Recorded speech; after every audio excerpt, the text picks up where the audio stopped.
네, 안녕하십니까. 부동산 전략가들의 신성민입니다. 네, 안녕하십니까. 김태준입니다. 오늘 국토부에서 우리 1기 신도시에 대한 선도지구를 지정을 했죠. 그게 오늘 오후에 발표가 됐는데요. 총 13개 구역 36,000호를 선정했습니다. 그 구역들을 어떤 구역이 있는지, 어떤 지역인지, 그리고 그 앞으로 이 지역 내에 부동산은 어떻게 흘러갈 것인지 이런 얘기를 한번 나눠볼까 하는데요. 지금 현재 선도지구 결과를 발표를 했는데요. 잠깐 아쉬운 점이 조금 있습니다. 자, 예를 들어드리면 분당 같은 경우를 생각을 해보시자고요. 자, 분당 같은 경우에는 3개 지구가 지금 선도지구로 결정이 됐습니다. 시범단지라든가 아니면 양지마을이라든가 아니면 샛별마을. 지금 현재 이 3개 단지가 선도지구로 지정이 됐는데 어떻게 보면은 서현역 일대에 다 집중이 돼 있다고 볼 수 있습니다. 그러면은 분당 지역이 굉장히 넓습니다. 근데 이 넓은 분당 지역 중에 서현역 일대에 시범단지라든가 양지마을, 샛별마을 여기에만 집중이 돼가지고 여기에 선도지구로 지정되면은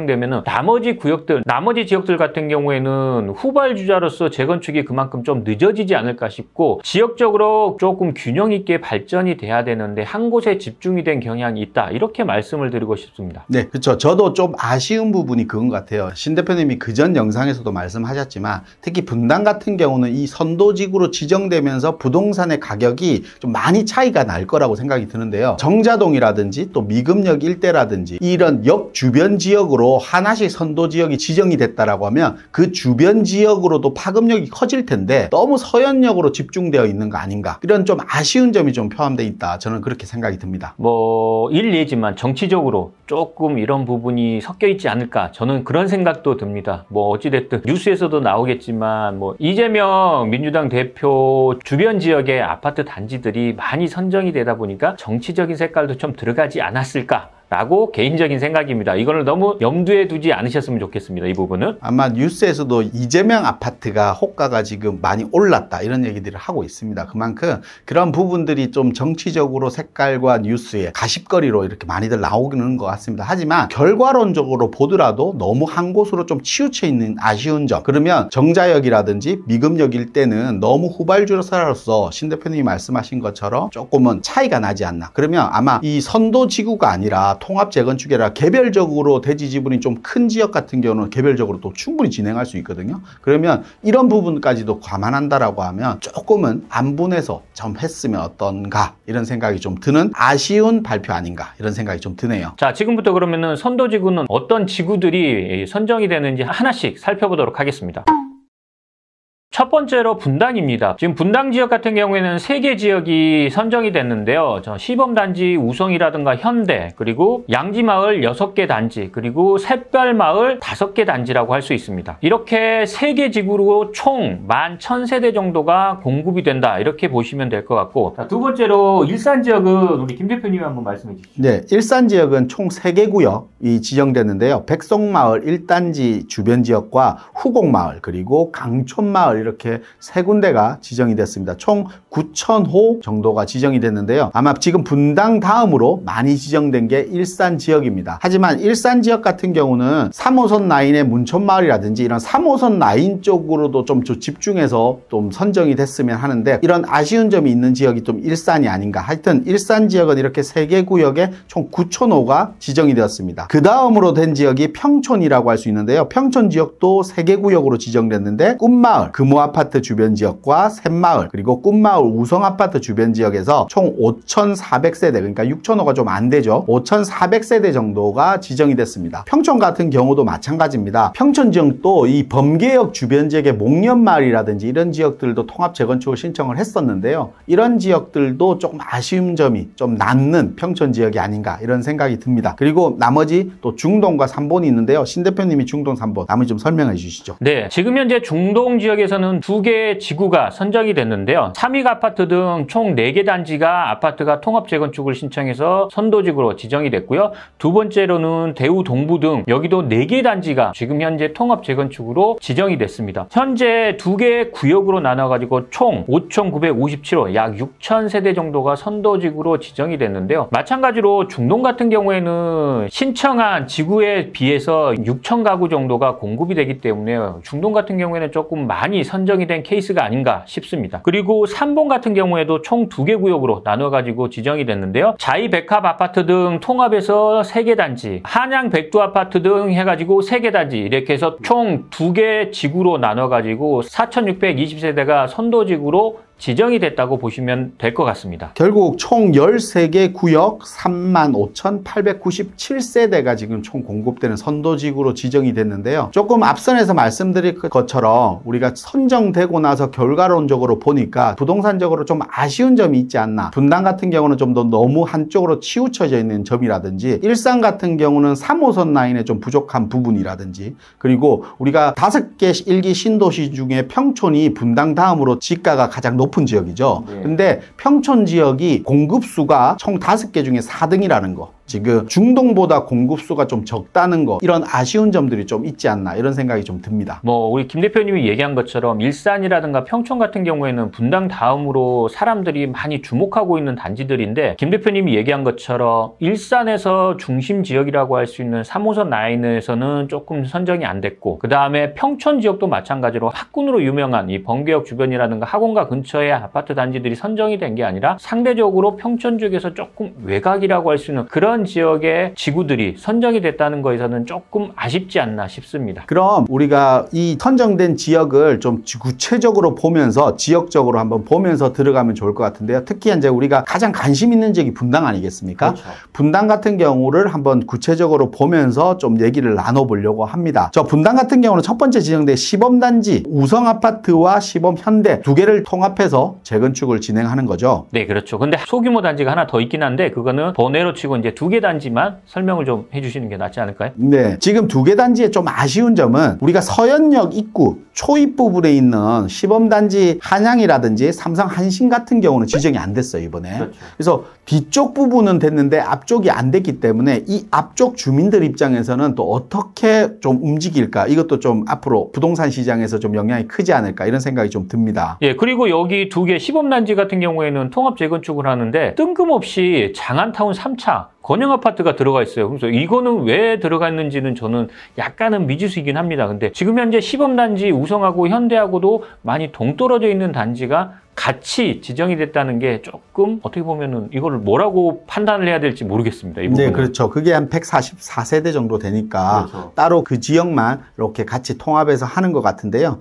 일단은 그 지역도 재건축에 선정이 됐다, 이렇게 보시면 될 것 같고요. 또 우리 대표적인 지역이 양지마을 아니겠습니까? 그렇죠. 양지마을도 한번 보면서 좀 설명을 해주시죠. 네, 양지마을 같은 경우에는 총 6개 단지로 되어 있는데요. 1단지부터 6단지까지 있고 3단지, 5단지 통합해서 소규모 단지라든가 소규모 단지 포함해서 총 6개 단지가 있는데, 여기 같은 경우 양지마을 같은 경우에는 어떻게 보면은 6개 단지가 전체적으로 통합 재건축으로 진행되기 때문에요. 아마도 분당 지역에서 본다면은 이 양지마을 6개 단지가 가장 크게 그리고 조금 빠르게 진행될 단지가 되지 않을까, 그렇게 판단되어집니다. 분당에서 마지막으로 지정된 곳이 샛별마을이죠. 샛별마을은 총 5개 단지가 한 곳으로 지정이 된 것입니다. 근데 샛별마을 같은 경우는 지하철역과의 좀 거리감이 있죠. 서현역과. 그러다 보니까 통합 재건축의 역세권의 부분이 포함되지 않은데 선정된 거 보면 조금은 의아하신 분들이 계실 텐데요. 샛별마을이 분당 전체에 주민 동의율이 가장 높았던 지역입니다. 지금 주민 동의율이 95%에 나왔던 지역인데요. 아마 이 지역은 높은 점수를 받기 위해서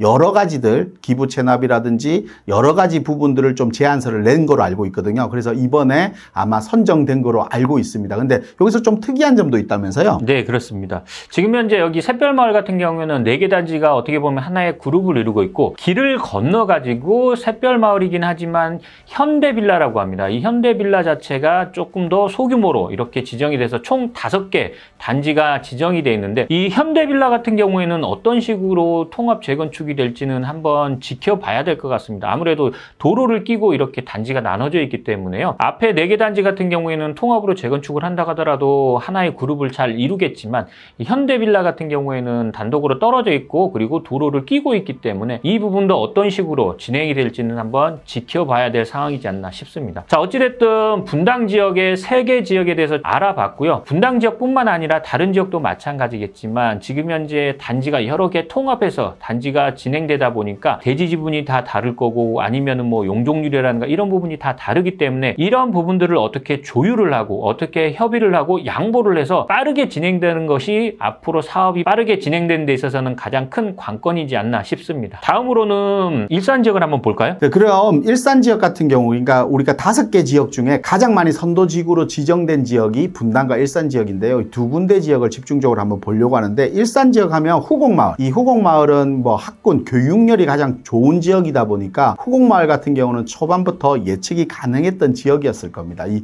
후곡마을이 첫 번째로 지정된 지역인데요. 후곡마을 이 일산역 바로 앞쪽으로 있는 3, 4, 10, 15단지, 요 4개 단지가 지금 통합 재건축으로 진행되는 단지라고 보시면 될 것 같습니다. 아마도 일산 지역에서 보면 후곡마을이 학군으로 너무나 유명하지 않습니까? 그렇기 때문에 후곡마을 같은 경우에는 어느 정도는 좀 빠르게 진행될 가능성이 큰 지역이라고 저는 개인적으로 판단이 듭니다. 두 번째로가 마두역 일대, 그러니까 제가 3호선 라인에 좀 아쉬운 점이 있다고 말씀드렸는데 그나마 3호선 라인에 마두역에 인접되어 있는 강촌마을 3, 5, 7, 8단지 4개 단지를 뭉쳐서 통합 재건축을 진행하고 있습니다. 이 단지도 평균 대지 지분이 각각 다르기 때문에 이 부분을 어떻게 조율하는가, 이것도 좀 관건일 것 같아요. 네, 근데 3개 단지는 대지 지분, 평균 대지 지분 자체가 20평이 넘어가는데 하나 단지 아파트가 한 14평 정도밖에 안 되기 때문에 이걸 어떤 식으로 조율할지, 이 부분은 어느 정도 조율이 좀 필요한 부분이 아닌가 싶습니다. 그리고 마지막으로 일산 지역의 마지막 3번째 구역이 백성마을 1, 2, 3, 5단지입니다. 요 1, 2, 3, 5단지 백성마을 같은 경우는 평균 대지 지분이 적고 지하철 역세권과의 거리감도 조금 있는 편입니다. 하지만 이 지역이 좀 선정된 것도 사람들이 아마 의아해할 것 같은데요. 백성마을 같은 경우는 아마 학교들이 주변 지역에 잘 갖춰져 있고 역세권이 아니지만 주민 동의율이 높은 지역이다 보니까, 우리 아까 분당을 말씀드린 것처럼 주민 동의율이 가장 높은 지역이다 보니 백성마을이 아마 선정되지 않았나, 이런 생각이 좀 듭니다. 네, 전체적으로 분당 지역하고 일산 지역을 알아봤고요. 뭐 평촌 지역이라든가 아니면 삼본이라든가 중동 지역 전체적으로 다 말씀을 드리겠지만 시간 관계상 여기까지만 하고요. 많은 구독자분들이 궁금해하는 지역들이 뭐 평촌이라든가 아니면 분당, 일산이다 보니까 이 2개 지역을 말씀을 드렸고요. 자, 지금 현재 이렇게 1기 신도시 선도지구가 발표했는데 앞으로 진행되는 상황이라든가 그리고 뭐 입주라든가 이런 부분이 2030년에 입주 예정이라고 했는데 김 대표님이 보기에 2030년에 입주가 가능할까요? 2030년도에 입주를 하려면 우리가 2027년도까지 이주가 마무리가 돼야 돼요. 근데 지금 2025년도를 바라보고 있기 때문에 2년 안에 이주까지 가능하냐? 불가능합니다. 제가 많은 재개발 구역들, 재건축 현장들을 다녀보면 2년 만에 이주까지 완성시키는 거는 거의 불가능하다고 볼 수 있거든요. 아무리 국토부에서 밀고 있는 선도지구라고 하더라도 실질적으로 주민들이 통합해서 한다는 게 쉬운 일은 아닐 거고요. 2주까지 2년 내내 끝낸다, 이건 불가능하다고 볼 수 있습니다, 사실은. 그러면 2030년이 어떻게 보면은 입주가 조금 어렵다 라고 생각이 되시는 겁니까? 2030년도에 입주보다는 그때부터 아파트를 지을 수 있는 기간으로 잡는다라고 하면 아마 맞지 않나, 이런 생각이 듭니다.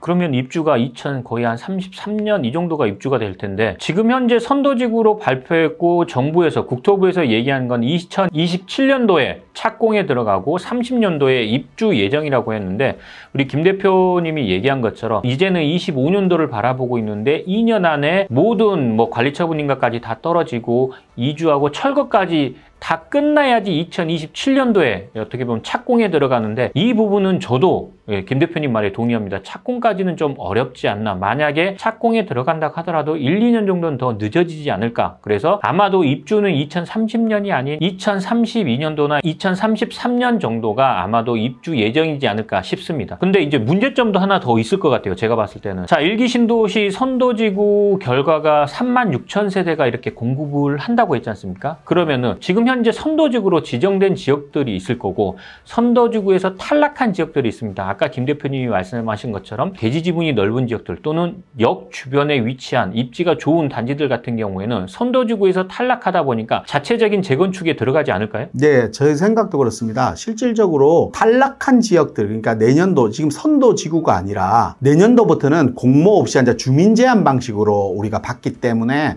이 부분을 내년부터 주민 제한 방식으로 계속해서 제출을 하라라고 국토부에서 얘기하지만 우리 모아타운이라든지 다른 일반 재개발들도 많이들 보셨다시피 공모 방식에다가 주민 제한 방식으로 바뀌게 되면 대부분 까다로운 절차로 인해서 좀 더 진행되는 게 어려운 부분도 많이 보셨을 겁니다. 아마 통합 재건축에 대한 일기 신도시 내년부터 주민 제한 방식이라고 하면 그 부분보다는 자체적으로 재개발들을 추진하거나 자체적으로 진행해야 할 단지들 또 그렇지 못한 단지들의 구별, 차별화들이 많이 일어나지 않을까. 그래서 일기 신도시 부동산들의 앞으로는 양극화 현상도 좀 보이지 않을까 이런 생각이 좀 듭니다. 그 부분도 있지만 제가 생각하는 문제점은 또 하나 있습니다. 일기 신도시 선도지구에서 탈락한 지역들 같은 경우에는 우리 김 대표님이 얘기한 것처럼 주민 제한 방식으로 또 빠르게 내년부터 개발을 하라는 취지로 국토부에서 이렇게 발표를 했지 않습니까? 근데 이렇게 개발을 하는 것 자체가 좀 어렵지 않나 싶습니다. 한번 살펴볼 게 있는데 자, 일기 신도시 지금 선도지구로 지정된 지역들 같은 경우에는 어찌됐든 좀 빠르게 진행은 될 겁니다. 그런데 내년부터 탈락한 지역들도 주민 제한 방식으로 해서 재건축을 들어갈 건데 그러면은 올해 선도지구 발표를 했고 진행될 거고 내년에도 이제 사업이 빠르게 추진될 거고 탈락한 지역들도 내년부터 주민 제한 방식으로 해가지고 개발이 된다고 하면은 어떻게 보면은 순환 재건축이 계속해서 진행이 된다는 얘기인데 그러면은 올해 진행될 거고 내년에 진행될 거고 내후년에 또 진행된다고 한다면은 제가 여기서 한 가지 문제점이 그겁니다. 이주 대책 자체가 아예 없다는 얘기입니다. 지금 현재 발표된 내용들만 본다고 하더라도 지금 현재 36,000세대가 지정이 됐습니다. 그러면 36,000 가구가 어떻게 보면은 이주를 해야 되고 그 다음에는 또 개별적으로 진행되는 단지들이 있을 건데 이 개별적인 단지들은 그 다음에 또 어떻게 보면은 이주를 해야 되고 그러면은 이 이주민들을 받을 만한 주거단지들이 형성이 안 돼 있는데 이거에 대한 대책 내용은 없다는 얘기입니다. 즉 이주 대책에 대한 대비 자체가 아무것도 없기 때문에 제가 봤을 때는 선도지구가 진행된다면은 선도지구가 입주하는 시점에 맞춰가지고 제2차 선도지구가 이렇게 진행이 돼야 되지 않나 싶습니다. 어느 정도는 텀을 두고 이주 대책까지 생각을 해서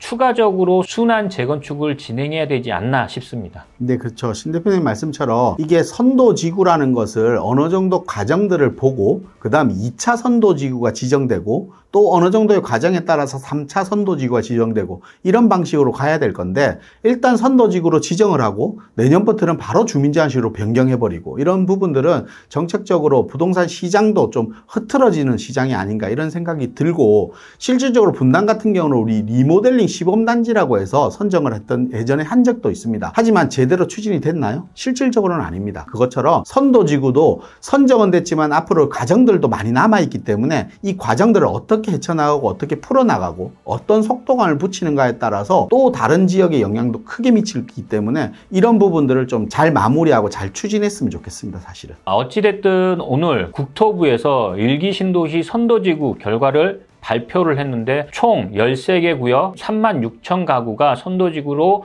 결정이 됐습니다. 자, 앞으로 이 빠르게 사업이 진행이 돼서 27년도에 착공에 들어가고 30년도에 입주를 예정으로 해서 빠르게 진행될 것 같은데요. 과거에 이런 재개발이라든가 아니면은 재건축 또는 뉴타운 이런 정비 사업들이 진행이 될 때 시범지구들이 있었습니다. 자, 일기 뉴타운에서도 시범 뉴타운이 은평 뉴타운이 있고 재개발에서도 시범 재개발이 있어서 빠르게 진행되는 케이스들이 많은데요. 일기 신도시 선도지구도 마찬가지로 이렇게 좀 빠르게 진행될 가능성은 굉장히 커 보인다고 보이기 때문에요. 자, 이런 이주 대책이라든가 이런 부분들도 조금 신경을 써서 조금 빠르게 진행이 되기를 바라면서 오늘 내용을 마무리하도록 하겠습니다.